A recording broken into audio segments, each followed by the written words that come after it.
Seeing isn't always believing with political ads. Just look at the images in this Obama campaign ad attacking Governor Romney's fees in Massachusetts.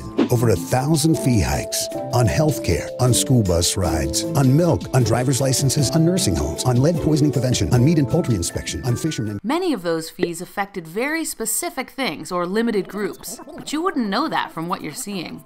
On milk. That fee was on milk dealer licenses and permits for pasteurization plants, not on the milk that consumers, such as this tiny little girl, drink. On driver's licenses. That fee only applied to tractor trailer, bus, and motorcycle licenses, not this dude or anyone else who drives a car. On fishermen. That fee didn't affect all fishermen, and not even the types pictured here. It affected things such as shellfish digging licenses and toxin removal.